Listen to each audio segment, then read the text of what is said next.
რატომ არ უნდა ნიკიტა მიხალკოვს ქართველი სიძე ახალგაზრდა რეჟისორი რეზო გიგინეიშვილი თბილისში სასოლესთან ნადია მიხალკოვასთან ერთად ჩამოვიდა. ქრონიკას წყვილის ექსკლუზიური კადრები აქვს. მოსკოვური გლამურის ორი ცნობილი სახე უკვე რამდენიმე თვე ერთად არიან, თუმცა მათ შეუღლებას პრობლემებს ნადიას მამა უქმნიდა. საბოლოოდ როგორც წესი სიყვარულმა გაიმორჯვა და მალე ქართულ-რუსული ოჯახი შეიქმნება. მანამდე კი თანამედროვე რუსული კინოს ქართველი წარმომადგენელი და ცნობილი რუსი რეჟისორის ქალიშვილი ახალი წლის აღნიშვნას თბილისში აპირებენ. ქრონიკის ექსკლუზიური კადრები. ნიკიტა მიხალკოვის უმცროსი ქალიშვილი ქართულ საქმროსთან რეზო გიგინეიშვილთან ერთად მცხეთაში სადილობს. შეყვარებული წყვილი თბილისში გუშინ ჩამოვიდა და პრესას საგულდაგულოდ ემალება.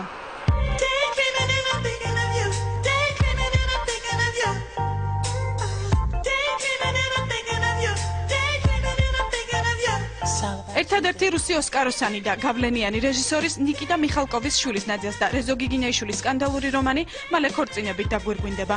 ამბობენ, რომ ამ კავშირს ნიკიტა მიხალკოვი კატეგორიულად ეწინააღმდეგებოდა და ამის გამო ოჯახში დიდი განხეთქილებაც იყო. 26 წლის ქართველი რეჟისორის და 21 წლის ნადია მიხალკოვას რომანთან შეგუება ნიკიტა მიხალკოვს მაინც მოუხდა.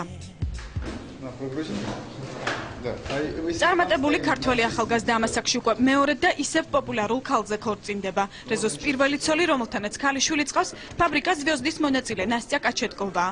რუსული პრესა წერს, რომ ნასტია მეუღლესთან განშორების წინააღმდეგი იყო. ეს ინტერვიუ 3 წლის წინ არის ჩაწერილი. Много кто бы позавидовал мне. ისეთი ადამიანია ალბათ ბევრს შეშურდებოდა, რომ ჩემს ცხოვრებაში აღმოჩნდა. ყველა ქალი ისურვებდა ასეთ მეგობარს და მით უმეტეს ქმარს. Но уж тем более такого мужа.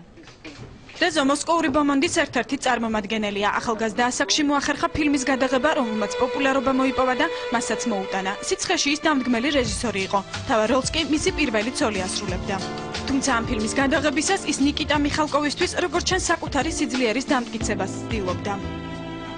Чем она отличается от персонажа, например, Никиты Сергеевича Михалкова? ჩვენთვის საინტერესო იყო როგორ ცხოვრობს თანამედროვე ახალგაზრდობა მოსკოვში და რით განსხვავდება ნიკიტა მიხალკოვის და სტეკლოვის ფილმების პერსონაჟებისგან. ქალაქი იგივე აქვს, ცნობებიც, იდეალებიც, თუმცა შეიცვალა რითმი და ახალგაზრდების მიზნები.